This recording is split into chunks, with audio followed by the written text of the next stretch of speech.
38절에서 50절까지 함께 읽습니다.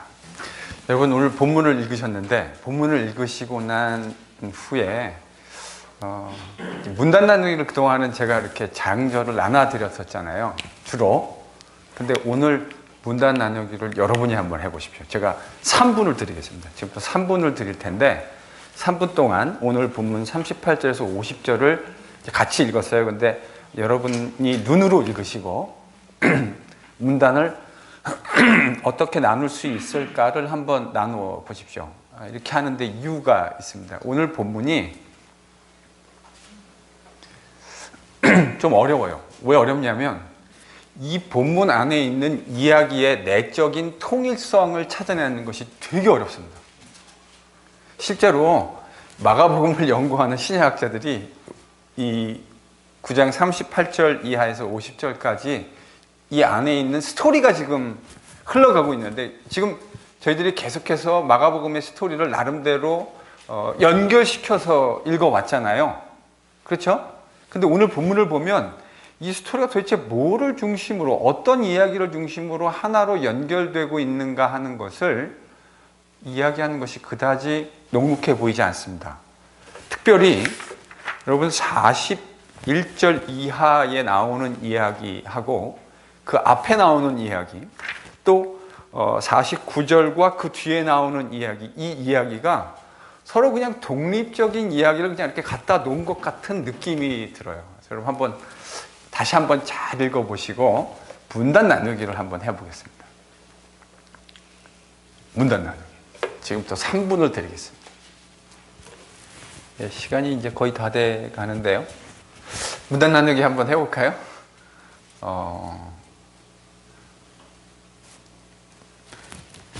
오랜만에 오신 윤미라 사모님. 네. 아니, 손을 왜 저으세요? 그 문단 나누기 하라고 시간을 드렸는데.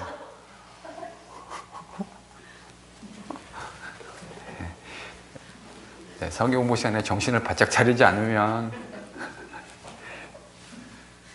제가요, 지금요, 이렇게, 이게 이제 보편적으로 제일 많은 사람들이 오늘 본문을 문단 나눌 때 보통 이렇게 많이 나눕니다. 혹시 이렇게 나누신 분 계세요?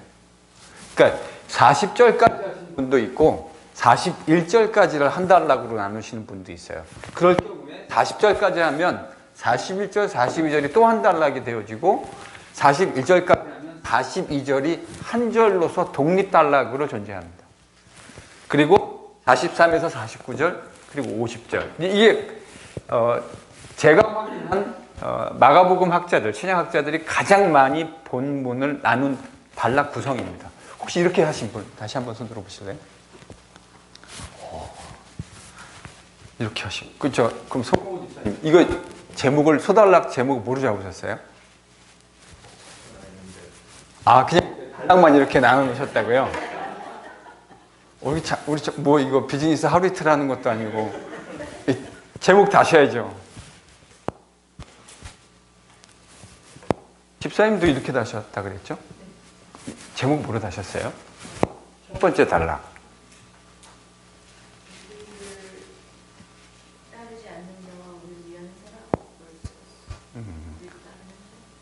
우리를 따르는 자 vs 따르지 않는 사람. 이렇게 하셨다. 예. 네, 이 본문 안에 있는 내용을 틀림없이 담고 있죠. 그리고 41절, 42절은요? 네. 다른 분이 해보세요. 누구 또 아까 이렇게 하셨다는 분, 우리 김경희 집사님도 이렇게 하셨다고 그러셨죠? 그럼 41절, 42절은 제목을 뭐로 다셨어요?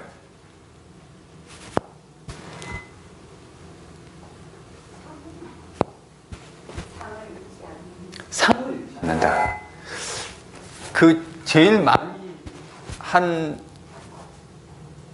학자들의 그 제가 타이틀을 알려드리면 이게 뭐냐면 제자 논쟁입니다. 제자 논쟁.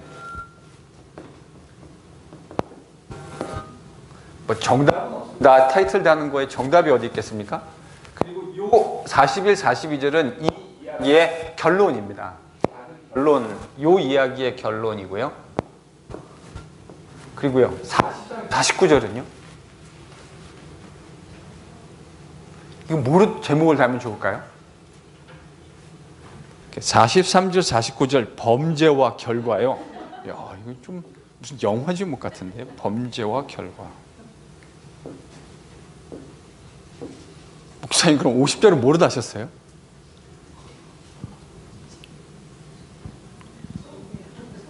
소금. 뭐 비슷해요. 어떤 분은 이걸 이제 화목 이렇게 다셨어요. 이제 이건 범죄와 결과. 그러니까 이제 결국은 죄 짓지 말라는 이야기잖아요. 43에서 49절의 핵심이 죄를 범하지 말라는 이야기잖아요. 저희 예전에 이 본문으로 목사님들이 설교 잘 안 하시거든요. 왜 안 할까요? 뭔가 하나의 통일된 이야기를 하기가 상당히 애매하고 껄끄러운 본문이에요. 그러니까 이런 본문은 목회자들한테 별로 인기가 없습니다. 제 생각에 여러분 이 설교를 많이 안 들어보셨을 것이라고 제가 생각합니다. 지금까지 평생 교회 다니면서 9장 38절에서 50절 본문 가지고 설교 들은 거 생각나십니까? 잘 안 나시죠? 저는 하나 생각납니다. 왜 생각나냐면 전 설교 들을 때 본문을 특이한 걸 잡으시면 이거 왜 이 본문을 잡았지 하고 관심 있게 접근을 하기 때문에 제가 이 기억이 나요. 타이틀은 기억이 안 나는데 그러니까 보통 한국의 옛날 목사님들이 여러분 3대지 설교 많이 하셨잖아요. 1번, 2번, 3번. 이게요 딱 3대지 설교예요. 제가 그 소제목도 기억이 나요. 첫 번째 소제목이 뭐냐면 차별하지 말라. 첫 번째 소제목의 제목이 뭐냐면 차별하지 말라. 두 번째는 뭐였을까요? 죄 짓지 말라. 세 번째는요? 화목하라. 그게 저 기억나요. 정말 3대지 설교였는데 첫 번째 제목은 차별하지 말라였고요. 두 번째 제목은 죄 짓지 말라. 세 번째는 화목하라 였습니다. 그러면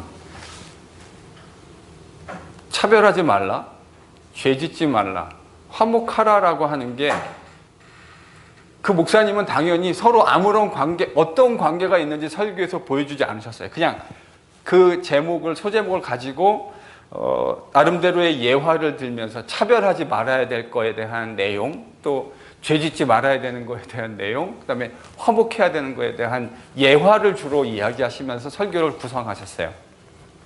제 질문이, 지금 예수님은 이게 같은 문단 안에서, 그리고 또 특별히 마가는 같은 문단 안에서 이 이야기를 지금 끌어오고 있잖아요. 그러니까 어떤 한 주제와 이 이야기가 연결되어져 있는데 지금 말씀드린 대로 이게 어떻게 연결되어 있느냐라는 것을 이야기하는 게 그다지 넉넉해 보이지 않습니다. 이게 연결되어 있어요. 어떻게 연결되어 있느냐? 그거 제가 오늘 해야 되는 거죠. 여러분과 같이 얘기할 겁니다. 자, 지난주 혹시 본문 기억나시나요? 제가 여러분들한테 그런 말씀 드렸잖아요. 성경 공부할 때 뭔가 애매하면 뭘 저희가 딱 첫 번째 생각해야 된다고 말씀드렸습니까? 문맥이요. 그렇죠. 그러니까 여러분 어떤 것이 애매할 때 성경 해석에 제가 신학교에서 성경을 가르칠 때 애매한 것들이 있어요. 근데 그 애매한 것들은 그 자체로 보면 애매한데 문맥 안에 위치해서 그 내용을 읽어보면 그것이 정확하게 뭐를 얘기하는지가 여전히 애매할 수는 있지만 상당 부분 문맥 속에서 그 말하려는 바가 명쾌해지는 경우가 상당히 많습니다. 사실은 오늘 본문도 그래요. 오늘 본문도 여지없이 그렇습니다. 해석학 101, 그러니까 모든 이야기가 뭐가 중요하다고요? 문맥이 중요하다고요. 그러면 바로 앞절에 저희들이 지난주 얘기했던 것이 제자들 뭐하고 싸웠습니까? 누가 크냐? 이렇게 싸웠습니다. 예수님 뭐라고 그러셨죠? 누가 크다 그러셨어요? 예수님이요? 섬기는 자가 크다. 그 말의 의미를 저희들이 좀 잘 이해할 필요가 있을 것 같아요. 그러니까 예수님이 큰 거 자체는 인정하신 거군요.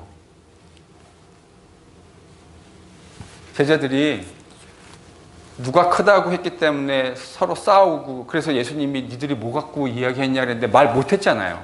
근데 실상은 누가 크냐 가지고 싸웠잖아요, 서로가. 예수님이 뭐라 그러셨냐면 너희 가운데 으뜸이 되려고 하는 사람은 어떻게 되라 그러셨죠? 남을 섬기는 사람이 돼야 된다. 그러니까 그 말이 예수님이 으뜸이 된다고 하는 것 자체가 잘못된 거라고 생각하신 건 아니네요. 그렇죠? 맞습니까? 보기에 따라서요. 보기에 따라서. 그 말이 예수님이 그러니까 으뜸이 되려고 하는 거를 인정해 주신 거다. 그렇게 생각할 수도 있고요. 한편으로 생각하면 여러분 우리가 가지고 있는 인간의 욕구가 으뜸되고 싶은 욕구가 다 있는 거 아닙니까? 그렇죠? 그런 욕구 우리 안에 다 있잖아요.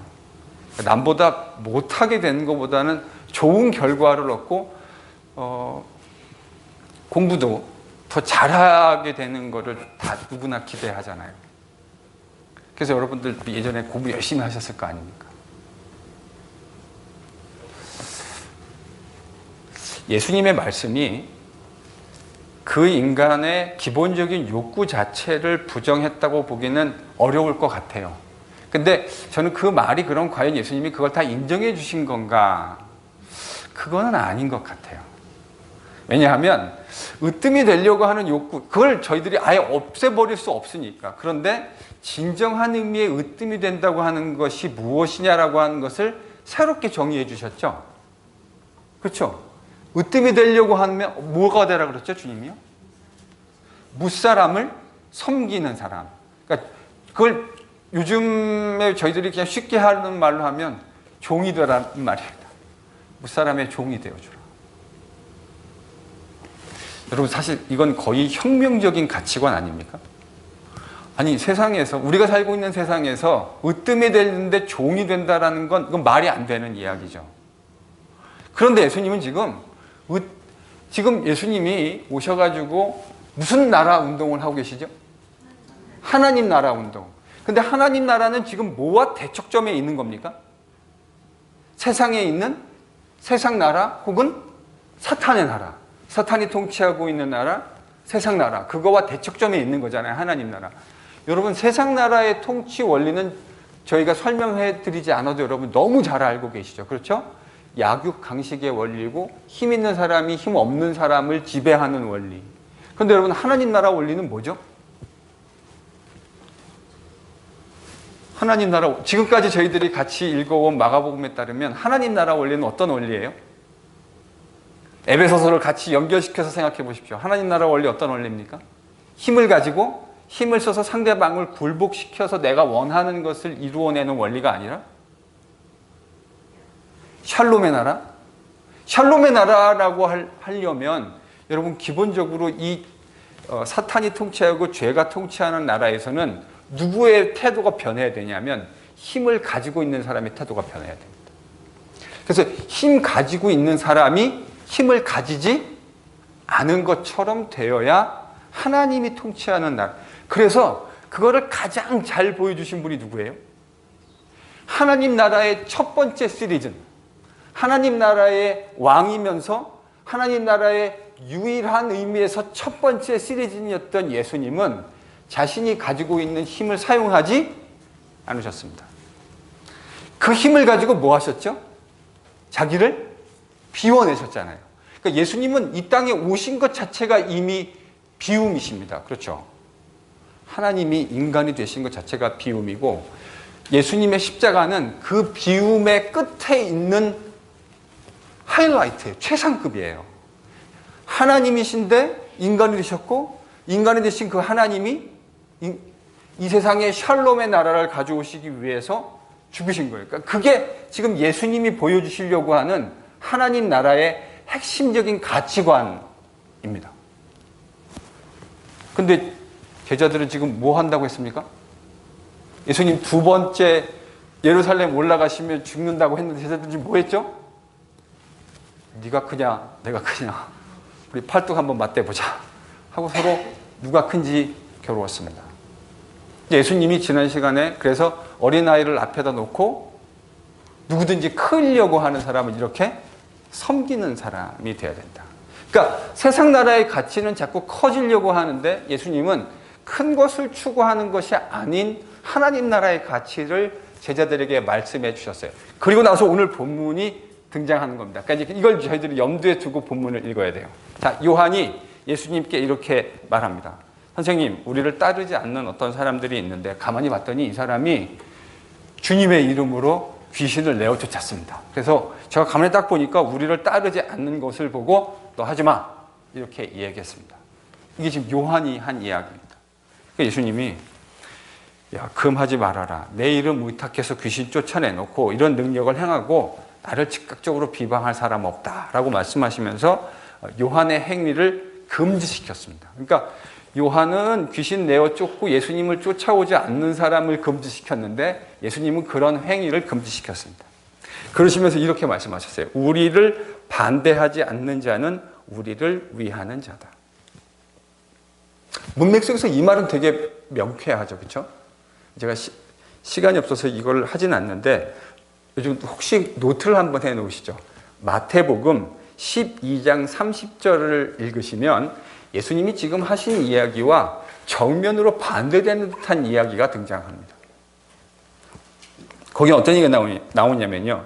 나와 함께하지 아니하는 자는 나를 반대하는 자이다.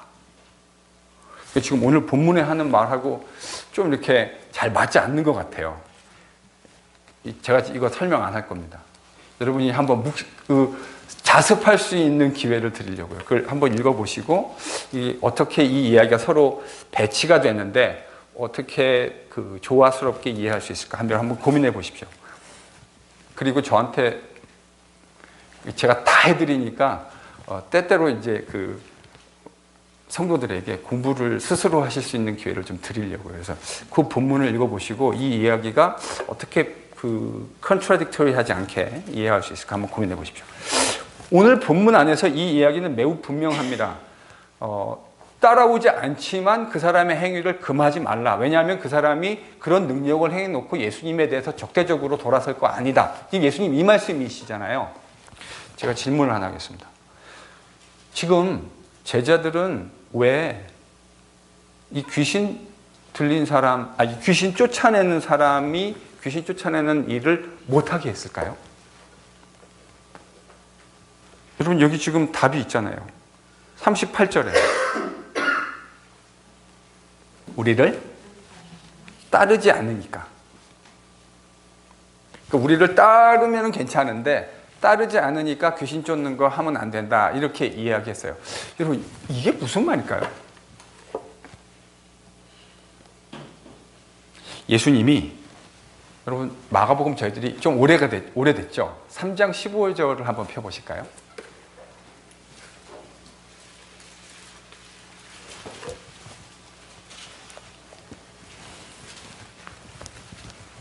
(3장 15절) 같이 읽습니다. 시작. 누구한테 권능을 주신 거죠? 귀신 쫓는 권능. 제자들, 그러니까 12를 부르셨잖아요. 그러니까 1장에서 베드로, 야고보, 안드레, 요한 부르시고 난 후에 이제 공식적으로 12를 세우시는 일을 하시면서 예수님이 그들을 세우시는 이유를 설명하는 것 중에 하나의 항목이 뭐였습니까? 귀신을 내어 쫓는 거였어요. 그러니까 여러분, 이 귀신을 내어 쫓는 건 누구에게 주어진 특권입니까? 제자들에게. 그러니까 제자들은 틀림없이 이 사역이 주님이 우리에게 허락하신 특권이라는 생각을 가지고 있었겠죠.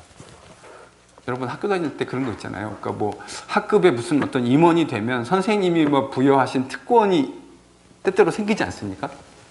근데 그거 가지고 되게 힘주는 친구들을 저희들이 보기도 했고 아마 여러분 중에 그런 일을 하신 분들도 어쩌면 계실지 모르겠습니다.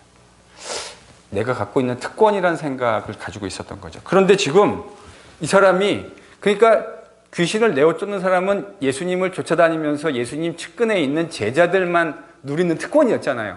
근데 이 사람은 지금 뭐 안 해요? 예수님 쫓아오는 그런 모습은 아니에요. 그렇죠? 자기들처럼 예수님을 쫓아오지는 않는데 근데 이 사람은 뭐 하고 있어요? 귀신을 쫓고 있다고요.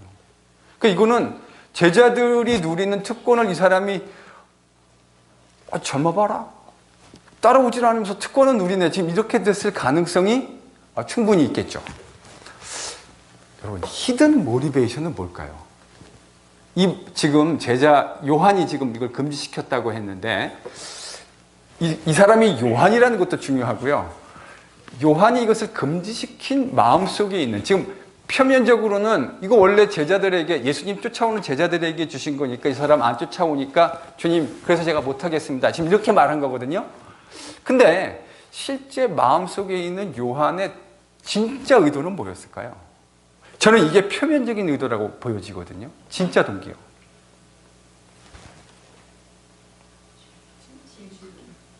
질투요.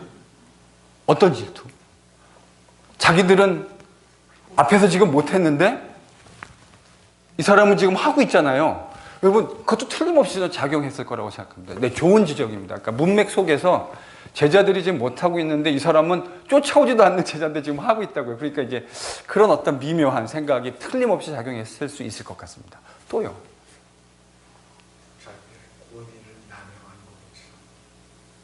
권리.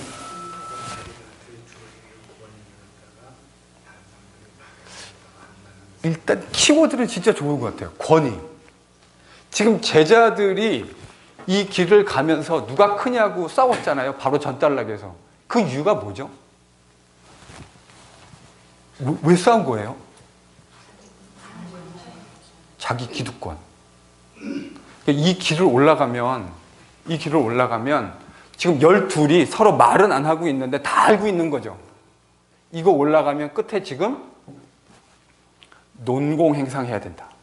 그래서 등급별로 우리의 그 업적을 평가해서 주님이 왕 되셨을 때 우리가 어떻게 그 왕권을 가지고 권력을 행사할 수 있을까 하는 부분들을 서로 말은 안 하고 있었지만 서로 머릿속에 똑같은 생각하고 있었던 거죠. 이건 틀림없습니다. 그렇게 한 장만 넘어가면 이제 아예 노골적으로 이제 그 얘기가 나옵니다. 그러니까 이 대목에서 제자들은 틀림없이 그 생각하고 있었어요. 그런데 지금 원래 자기들끼리도 지금 이 농공행상 하면서 머리 아파 죽겠는데 지금 누가 끼어든 거예요? 전혀 생각하지 못했던 unexpected rival이 지금 끼어든 거라고요. 제자들이 틀림없이 그렇게 생각했을 가능성이 있을 것 같아요. 저는 그래야 이 얘기가 말이 된다고 생각해요. 지금 우리 12에서 이렇게 지금 누가 크냐를 얘기하는 것도 머리가 아픈데 여기 생각하지도 않았던 또 다른 사람들이 끼어들기 시작하면 여러분 이게 얼마나 골치 아픈 일이 되겠습니까? 그러니까 그거 하지 마. 저는 그랬을 것 같아요. 그렇게 읽는 게 이 이야기의 그 맥락하고 잘 어울리는 것 같아요. 예수님이 그걸 아시고 그러지 말라고. 그러지 말라고. 왜 이 이야기가 저는 설득력이 있다고 생각하냐면 바로 이러한 관점에서 41절, 42절이 묶여져 있다고 생각합니다. 여러분, 저를 한번 보실까요? 여러분, 예전에 저희 어렸을 때, 제 세대에 어렸을 때 시골 마을에는 약장수들이 예전에 많이 왔습니다. 기억나시는 분들 계시죠? 막 차력하면서 막 그 약파하는 분들. 근데 그분들이 꼭 하는 멘트가 있죠. 멘트가 뭐였죠? 애들은 가라. 애들은 가라. 저는 그때 애들이었는데 그게 얼마나 서운했는지 몰라요. 그 멘트가. 난 정말 저거 보고 싶은데 너무 재밌는데 왜 애들은 저렇게 가라 그러는지. 왜 애들은 가라 그러죠? 돈 안 되니까요. 그거 차력하고 뭐 이런 거 보여주고 난 다음에 나중에 약 팔아야 되잖아요. 근데 애들은 그거 살 수 있는 그게 안 되니까 애들은 뭐라 그러는 거죠? 가라고 다. 니들은 빨리 가고 어른들만 살 수 있는 어른들만 남아있으라는 거 아닙니까? 지금 제가 우스갯소리로 얘기했지만 요한을 비롯한 나머지 11제자의 마음속에 비슷한 생각이 있었던 거 아닐까 싶습니다. 별로 중요하지. 그러니까 내가 이루려고 하는 야망을 이루는 데 있어서 별로 도움이 안 되는 사람들. 여러분, 그게 제가 지금 예수의 제자가 된다고 하는 건 여러분 세계관이 바뀌는 겁니다. 예수의 제자가 된다고 하는 것을 여전히 나 예수 믿고 죽어서 천국 가고 예수 좀 잘 믿고 하나님께 좀 잘 보이면 이 땅에서 잘 먹고 잘 살고 우리 애들도 잘 되고, 여러분 이렇게 생각하시는 건 전 예수 믿는 거 아니라고 생각합니다.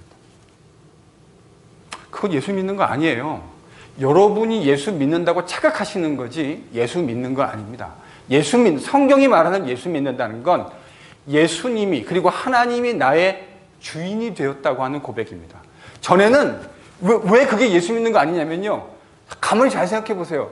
그렇게 생각하는 사람은 여전히 인생의 주인이 누구죠? 자기죠. 하나님은 뭐 하시는 분이에요?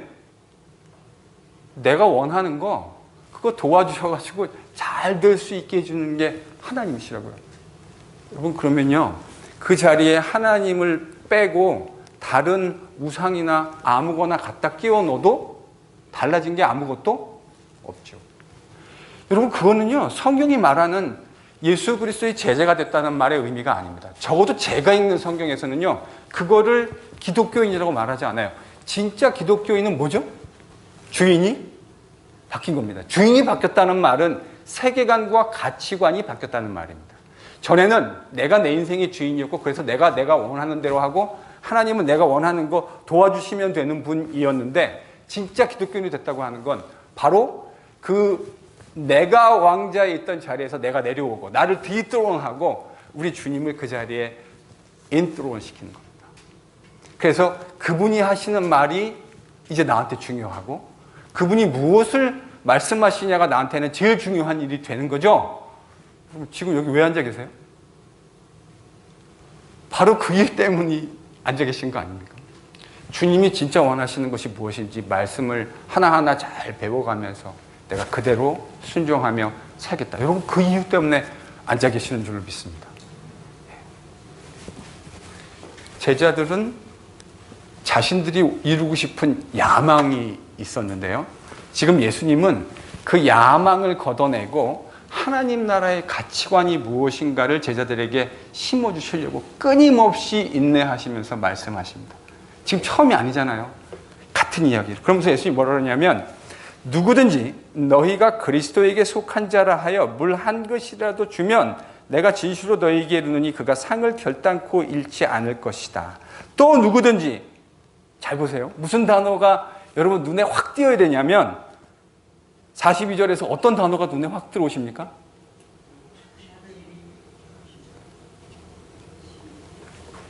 작은 자. 작은 자. 나를 믿는 이 작은 자 중에 하나라도 실족하면 차라리 연자 맷돌을 그 목에 메고 바다에 던지는 것이 나은다. 이거는 여러분 유대 사회에는 사실은 없었던 풍습입니다. 수장형이라 그러죠.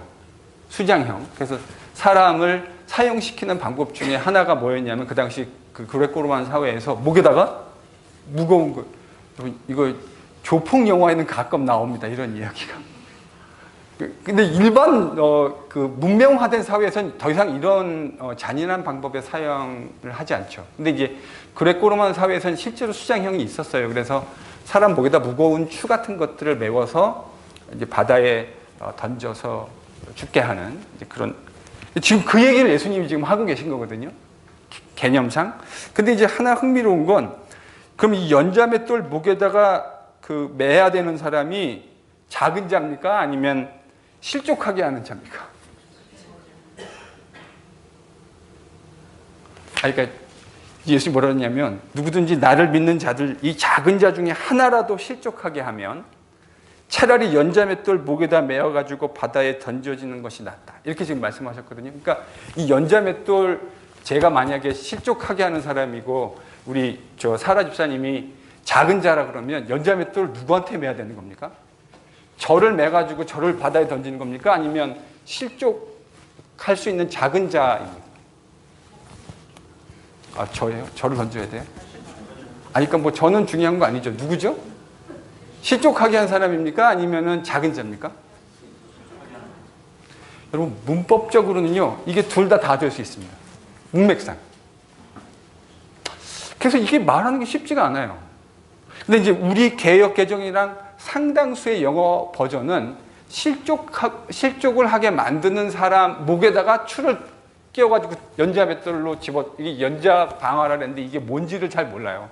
왜냐하면 신약 성경에서 여기밖에 안 쓰였거든요. 그러니까 이게 도대체 뭐를 말하는 건지, 여러분 그게 비교하면서 이게 뭐를 의미하는 건지 알거든요. 요나서 4장에도 이런 단어가 한 번 나온 단어들이 있어요. 그 뭐냐면 박넝쿨. 근데 그 박넝쿨이나 키움이라는 박넝쿨이라는 단어가요, 구약 성경에 딱 한 번 나와요. 그러니까 그게 박넝쿨인지 뭔지 대체로 뭘 비교해봐야 알 수 있는데 알 수 있는 재간이 없습니다. 연자 맷돌도 이게 맷돌인지 춘지 뭔지 하여간 개념은 우리가 분명히 아는데 누구한테 이걸 매야 되는지도 사실은 문맥상에서 선명하지 않아요. 문법적으로도 선명하지 않아요. 근데 여러분, 말하려고 하는 바는 그게 실족하게 하는 사람이건 아니면 작은 사람이건 말하려고 하는 바는 되게 선명하죠. 뭐죠? 실족하게 하지 말아라. 왜 실족하게 하지 말라는 거죠? 이 문맥 속에서요. 왜 작은 자를 실족하게 하지 말라는 겁니까? 작은 자는 하나님 나라에서 여전히 소중한 사람이기 때문에. 지금 예수님이 말씀하시려는 바가 그거잖아요. 이 작은 자, 예수님이 작은 것 추구하라고. 세상은 온통 뭐 추구하죠? 그럼 우리 다 큰 거 좋아하잖아요. 집도 큰 거 좋아하고 차도 큰 거 좋아하고 다 큰 거 좋아하는데, 제가 뭐 큰 거 차 사고 큰 집 사셨다고 뭐라 그러는 건 절대 아닙니다. 그러니까 인간이, 그러니까 세상 나라가 가지고 있는 보편적인 가치 체계가 큰 거를 추구하게 되어져 있다고요. 근데 예수님이 지금 뭐라 그랬죠? 뭐 추구하라고요? 작은 거 추구하고 섬기는 거 추구하고. 그러니까 여러분, 작은 자 그러면 이건 세상 나라에서뿐만 아니라 가치관이 바뀌어진 교회, 하나님의 백성의 공동체 안에서도 여전히 차별당하기 쉬운 존재입니다. 그래서 예수님이 그 얘기를 하시는 거죠. 지극히 작은 자 중에 하나라도 실족하게 하면, 이 실족하게 한다는 말이 그러니까 이 스캔달리조라는 말인데, 이 말이 여기서 영어에 스캔들이라는 말이 나왔죠. 걸려 넘어지게 하다. 그렇죠? 스캔들, 그래서 걸려 넘어지게 하다. 그러니까 여기서 걸려 넘어진다고 하는 말의 의미는 저는 문맥 속에서 예수님의 제자로 예수님을 따라가는 것을 그렇게 하지 못하게 만드는 행위, 연관된 일련의 모든 행위를 말하고 있는 것 같아요. 그래서 그렇게 집어 던지는 것이 낫다, 이렇게 예수님이 말씀하셨습니다. 그러니까 이 말은 당연히 문자적으로 저희들이 받아들일 수 없죠. 그러면 실족하게 하면은 실족했네, 일로 와, 제 목에다가 돌 달자 해가지고 바다에 던져야 됩니까? 그런 의미 아니잖아요. 누가 이 말을 문자적으로 이해하겠습니까? 이 말은 일종의 하이퍼볼이고 과장법인 거죠. 그렇죠? 그러니까 그런 일이 생기지 않도록 각별히 조심해라. 너희들이 그런 세계관을 가지지 않도록 각별히 조심하라는 주님의 분부로 이해하는 것이 제가 보기에 상식적이고 합리적입니다. 그러니까 제자들은 지금 문맥 속에서 큰 거를 추구하고 있고, 그래서 이거 별로 도움이 안 되는 사람들 다 제껴버리고 싶은데 예수님은 뭐라 그러죠?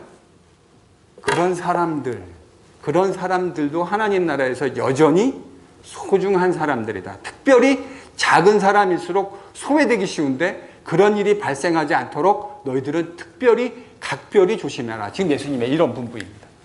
그리고 나서 43절부터 여러분 보면 44절은 또 없어요. 45절은 있고 또 46절은 또 없어요. 자, 그래서 이게 연결시키기가 되게 어려워요. 근데 지금 저희가 이제 일단 연결은 지금까지는 잘 온 것 같아요. 제가 무슨 말 하는지 이해하시겠죠? 자, 그러면 이 뒤에 나오는 얘기는 결국 손하고 발하고 눈이 범죄하면 손 찢고 발 찢고 눈 빼내고 영생을 얻는 것이, 그렇지 않고 두 발을 가지고 두 손을 가지고 양눈을 가지고 지옥불에 던져지는 것보다 낫다. 여러분, 내용은 똑같은 얘기 아닙니까? 말은 달라졌지만. 그렇죠? 그래서 제가 지난번에 했잖아요. 아까 이거 죄 짓지 말라는 이야기라고. 그래서 그렇게 설교 들었다고. 맞아요. 절대로 죄 지으라는 얘기가 아닙니다. 죄 짓지 말라는 이야기인 것 틀림없습니다. 자, 그러면 여러분, 손으로 범죄하는 건 뭐고? 아니, 발로 그러니까 손으로 범죄하면 손 찢고, 발로 범죄하면 발 찢고, 눈으로 범죄하면 눈 뽑고. 역시 이것도 문자적인 의미가 아니라 과장법이겠죠. 여러분, 이게 과장법이어야 말이 돼요. 문자적이면은 말이 안 됩니다. 아니, 손으로 범죄하면 손 찍으면은 범죄 안 하게 됐나요? 여러분, 그렇습니까? 옛날에 뭐 타짜 뭐 이런 영화 같은 데 보면 손으로 이거 해가지고 이거 내 다시는 안 한다 해가지고 이거 하면은 안 하게 되나요? 제가요, 그 영화가 실제 그 주인공이 있잖아요. 그 배경이 되는 분이 있는데, 이 손이 안 되면 발로도 안 돼요. 아니, 눈으로 범죄해서 눈을 뽑아버리면은 마음이 없어지는 겁니까? 그러니까 이건요, 문자적인 의미는 틀림없이 아니에요. 그러니까 하이퍼볼이에요. 과장법인 것이 틀림없습니다. 근데 이걸 가지고 그때 제가 들었던 설교에서 이제 그 목사님 어떻게 하셨냐면, 손으로 짓는 범죄가 무엇인지를 확 설명하셨고요. 발로 짓는 범죄가 뭔지 설명하셨고, 눈으로 짓는 범죄가 뭔지를 설명해 주셨어요. 근데 저는 그렇게 안 하셔도 괜찮을 것 같아요. 지금 여기서 똑같은 얘기잖아요? 그렇죠? 말하려고 하는 바는 그런 죄를 범하지 않도록 각별히 주의하라. 뭐하고 연결되죠? 지금 43절에서 49절. 그러니까 이게요, 얼핏 보면 다 그 따로 국밥처럼 따로 이렇게 연결이 안 되는 것 같아요.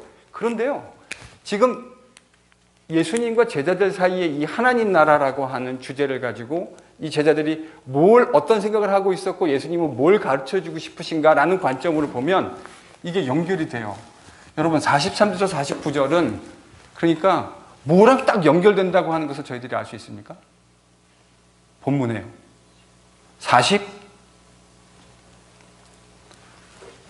43절에서 49절에 있는 죄를 범하는 내용의 뭐 눈으로 범하든 발로 범하든 손으로 범하는 죄는 어떤 죄일까요? 실족하게 하는 죄입니다. 실족하게 하는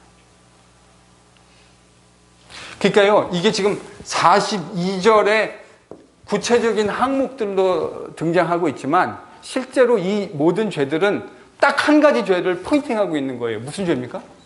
실족하게. 누구를 실족하게 하는 거예요? 작은 자. 작은 자를 실족하게 하는 죄를 지금 이야기하고 있는 겁니다. 이 본문이 좀 어렵죠, 그렇죠? 틀림없이 어려운 본문입니다. 이거 절대 이제 성경 해석도 보면 난이도가 있는데 이 정도면은 이건 상당히 고난이도 본문입니다. 어려워요. 그런데 예전에 전 이런 거 읽으면 이게 지금 어떻게 연결되는지 막 머리가 아프고 그럼 어떻게 되죠? 하다가 잘 안 되면 덮고 집어 던지죠. 이게. 근데 이제 제가 나중에 선생이 되니까 성도일 때는 이거 집어 던질 수 있는데요. 선생이 되니까 이거 못 집어 던지는 거예요. 이거 설명을 해야 되니까요. 근데 문맥을 그래서 제가 성경 해석 원리를 가지고 다시 읽어보니까 문맥 속에서 아주 모든 것이 다 명쾌하고 선명하지는 않는데 적어도 본문이 말하려고 하는 큰 흐름은 매우 선명해지더라고요. 그래서 예수님이 지금 무슨 얘기하는 거냐면 제자들의 마음속에 있는 야망은 뭐죠? 큰 자가 되고 싶어요. 큰 자. 이게 제자들의 마음입니다. 예수님은요? 이거는 큰 자가 된다는 건 세상 나라의 법칙이거든요. 근데 예수님은요? 작은 자, 섬기는 자. 이게 너희의 관심이어야 된다고 하는 건 지금 계속해서 예수님이 8장부터 지속적으로 반복적으로 이야기하고 계시다고요. 작은 자.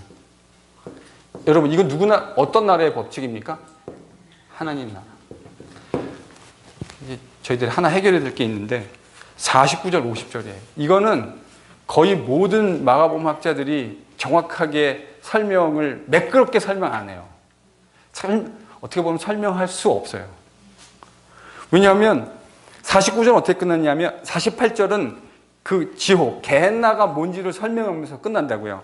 거기 게헨나는 지옥은 구더기도 죽지 않고 벌레도 죽지 않고, 원문은 벌레라고 번역된 게 좋아요. 벌레도 죽지 않고 불도 꺼지지 않는다. 그리고 사람마다 불로써 소금 치듯 함을 받겠다. 이거 무슨 이미지인지 여러분 아시죠? 불이 있을 때 불 위에다 소금 넣으면 어떻게 되죠? 튀잖아요. 그러니까 그것처럼 그렇게 고통받을 것이라고 하는 회화적 이미지를 얘기하고 있는 거예요. 그런데 50절에는 갑자기 무슨 얘기가 나와요? 소금은 좋은 것이로되 만일 소금이 그 맛을 잃으면 무엇으로 이를 짜게 하리요? 너희 속에 소금을 두고 서로 화목하게 하라. 잘 연결되세요? 홍 집사님, 홍성훈 집사님 잘 연결되십니까? 49절하고 50절이요? 연결되세요? 딱 하나 연결돼요. 그게 뭐죠? 소금이란 단어가 나와요. 소금이란 단어가 나와요. 이거요. 9장 오늘 본문 여러분 이거를 읽고 명쾌하게 이해되는 사람이 좀 이상한 사람이에요, 사실은. 명쾌하게 이해되는 사람이 좀 이상한 거예요. 명쾌하게 이해 잘 안 돼요. 그러니까 저도 이거를 정직하게 아주 명쾌하게 이해 안 돼요. 그런데 흐름을 보면 적어도 그러니까 모든 것들의 피스가 아주 선명하게 설명이 잘 되고 이렇다는 의미가 아니라 적어도 문맥 안에서 무슨 이야기로 흘러가고 있다고 하는 것 정도로 만족할 수밖에 없어요. 현재 정직하게 제 수준이 그렇습니다. 49절, 50절을 뭐가 연결된다고요? 소금이란 단어. 그런데 흥미로운 건요. 우리한테는 이게 매우 생소한 방식인데 유대인들은요. 이와 같이 말하는 화법이 매우 일반적인 화법이었어요. 다시요. 저희들한테는 되게 생소하죠. 지금 말하다가 만약에 이런 식으로 설교하면 우리 교회 성도들이 49절까지 잘 듣다가 50절에 예수님이 오셔가지고 이렇게 설교하시면 저 양반이 지금 뭐라 하는 거냐고 대번에 생각하실 겁니다. 그러지 않겠습니까? 왜냐하면 앞에랑 뒤에랑 문맥이 서로 이렇게 매끄럽게 연결이 안 되잖아요. 말하고 있는 것이 어떤 논리적인 점프도 보이고 주제면에 있어서도 달라진 것 같고. 그런데 이게 유대인들이 말하는 방식 속에서는 매우 보편적인 방식 중에 하나였어요. 특별히 어떤 단어가 나왔을 때 워드 플레이 있잖아요. 그 단어를 가지고 그런데요. 이게 가만히 생각해 보면 전혀 오늘 본문이 이야기하는 것과 동떨어진 이야기 아닌 것 같아요. 어떻게 생각하면요. 자, 50절을 보십시오. 소금은 좋은 것이로되 만일 소금이 그 맛을 잃으면 무엇으로 짜게 하겠는가?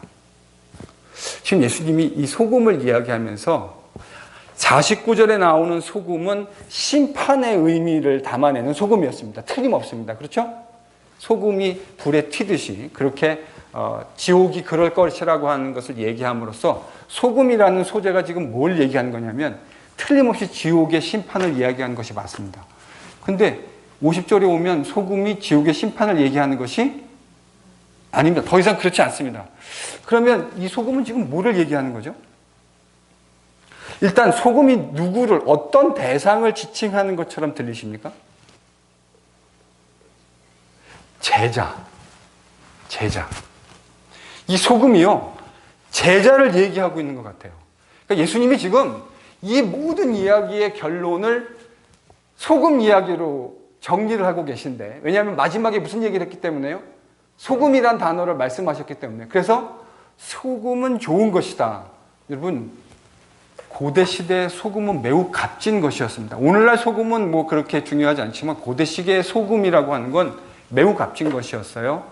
그래서 소금이 좋은 것이라고 하는 건 상식적인 일입니다. 그런데 소금이 그 맛을 잃으면 무엇으로 짜게 하겠는가? 오늘 문맥 속에서 이 이야기를 읽는다면 저는 소금은 제자를 예수님이 의도하신 것으로 보이거든요.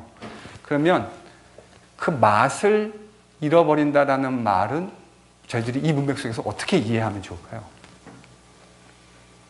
소금이 그 맛을 잃는다. 제자가 그 제자다움을 상실한다. 즉 하나님 나라의 제자가 하나님 나라의 가치를 상실하는 것으로 이해하면 이 이야기가 큰 그림에서 저는 하나의 이야기로 조화롭고 통일돼서 이해할 수 있다는 생각을 합니다. 그러니까 예수님이요, 지금 제자들과 이 논쟁을 하고 있는 거잖아요. 여전히 세상 나라의 가치관에 익숙해진 제자들, 하나님 나라의 가치관과 하나님 나라의 월드뷰가 뭔지를 얘기하시는 예수님. 진짜 소금, 진짜 하나님 나라의 제자는 어떤 모습이라는 거죠? 제자됨의 모습을 가지고 있는 것. 그래서 그렇게 되면 결과적으로 뭐가 이루어진대요? 화목이요.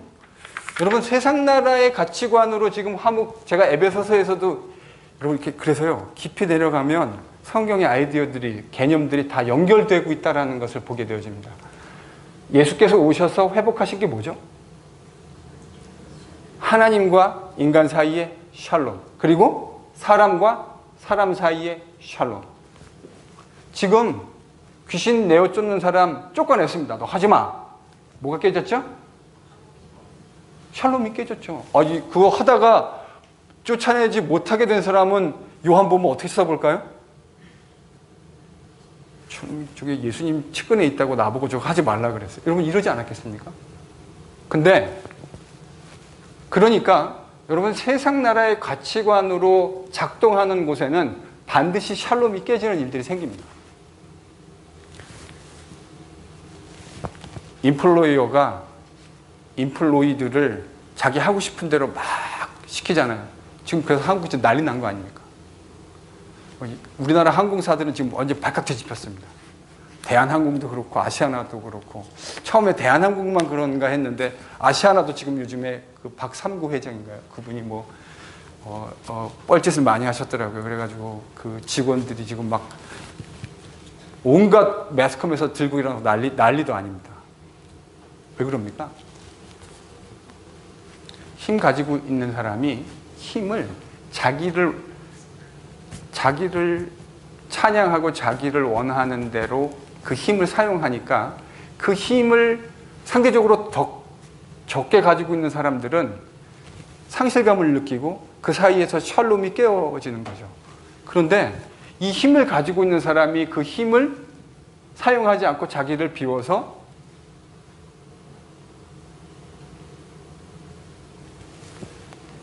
힘 없는 사람들을 섬겨주었다고 한번 생각해 보십시오. 어떤 일이 일어나겠습니까? 진짜 샬롬의 관계, 주님이 기대하시는 그 모습이 그곳에 회복되는 거죠. 하나님이요, 교회를, 하나님의 승리를 이 땅에 기념하기 위해서, 또 그 승리가 무엇인지를 세상에 보여주기 위해 세우신 것이 교회입니다. 에베소서가 그 얘기를 하고 있는 거죠. 그 영광스러운 승리가 뭔지를 보여줘야 하는 것이 교회인데, 그러니 여러분, 이런 관점을 생각하면 교회의 모습이 어떤 모습이어야 합니까? 승리를 기념하는 모습이 세상에서 보여주는 모습과 분명하게 달라야 합니다. 이게 달라지려면 뭐가 바뀌어야 이것이 달라질까요? 우리의 가치관이 바뀌어야 합니다. 사랑하는 성도 여러분, 예수님께서 지속적으로, 예수님이 이렇게 말씀하시는데 못 알아듣고 여전히 뻘짓하고 있는 제자들을 인내하시면서 계속해서 가르쳐 가십니다. 그리고는 끝내 이 제자들을 그렇게 바꾸어 내십니다. 저희가 마가복음 성경 공부하면서 저도 정직하게 생각해보면 제 안에 이 세상 나라가 제 안에 심겨놓은 수많은 가치관들이 있습니다. 여러분들도 많이 가지고 계실 것이라고 생각합니다. 여러분, 예수의 좋은 제자는 예수님이 왕이 되시고 예수님이 원하시는 가치관과 세계관으로 내 세계관을 변화시켜가는 사람입니다.